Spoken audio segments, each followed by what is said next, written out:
আমার ধারাবাহিক শেষ হতে চলেছে সেই গুঞ্জনেই কি শিলমোহর দিলেন অভিনেতা জিতু কমল? জিতু কমলের সাম্প্রতিক একটি মন্তব্যকে ঘিরে হাহাকার পড়ে গিয়েছে তার অনুরাগীদের মধ্যে। আপনাদের সবাইকে স্বাগত সিনে গসিপে। চিরদিনই তুমি যে আমার এই ধারাবাহিকটি আমাদের সকলেরই ভীষণ প্রিয়। এই ধারাবাহিকটির মাধ্যমে জিতু কমলকে তার অনুরাগীরা পেয়ে যান প্রত্যেকদিন টেলিভিশনের পর্দায়। তবে এই ধারাবাহিকটি শেষ হতে চলেছে কয়েক মাস ধরে এরকমই জল্পনা শোনা যাচ্ছে। এবার ঠিক এরকমই কি ইঙ্গিত দিলেন অভিনেতা জিতু কমল নিজেও? বন্ধুরা, চিরদিনই তুমি যে আমার ধারাবাহিকটি জিতু কমলের শেষ ধারাবাহিক। তিনি আগেই বলেছেন এই ধারাবাহিককে নিয়ে বিতর্ক নেহাত কম হয়নি। এই ধারাবাহিকে অপর্ণার চরিত্রে প্রথমে কাজ করতেন দিতিপ্রিয়া রায়, তারপর তিনি ছেড়ে দেন ধারাবাহিক। নতুন চরিত্রে আমরা দেখতে পাই অভিনয় করতে শিরিনকে। শিরিন আর জিতুর জুটি দর্শকেরা গ্রহণ করেছেন। তবে এখন জানা যাচ্ছে এই ধারাবাহিকটি শেষ হতে পারে। সত্যিই কি শেষ হতে পারে ধারাবাহিকটি? সাম্প্রতিক অভিনেতার একটি মন্তব্যকে ঘিরে দর্শক মহলের মধ্যে কিন্তু বেশ চিন্তা।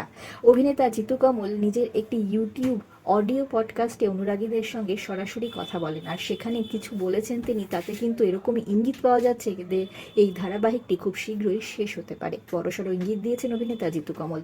তিনি সেখানে জানিয়েছেন খুব তাড়াতাড়ি চিঠি পাঠানোর ঠিকানা বদল হতে চলেছে।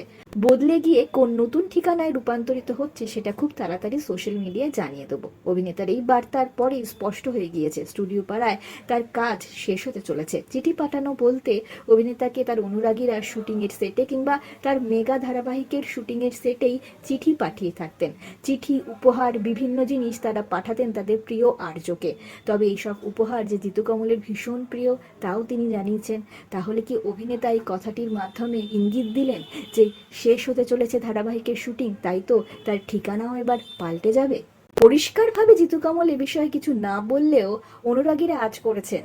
তাহলে খুব শীঘ্রই হয়তো শেষ হতে পারে জিতু কমলের ধারাবাহিক চিরদিনই তুমি যে আমার। তাই তো অভিনেতার ঠিকানা এবার বদলাতে চলেছে। চিরদিনই তুমি যে আমার ধারাবাহিকটি শেষ হলে আপনারা কতটা মিস করবেন ছোট পর্দায় জিতুকে জানাতে ভুলবেন না কমেন্টের মাধ্যমে। আমরা হলাম সিনে গসিপ।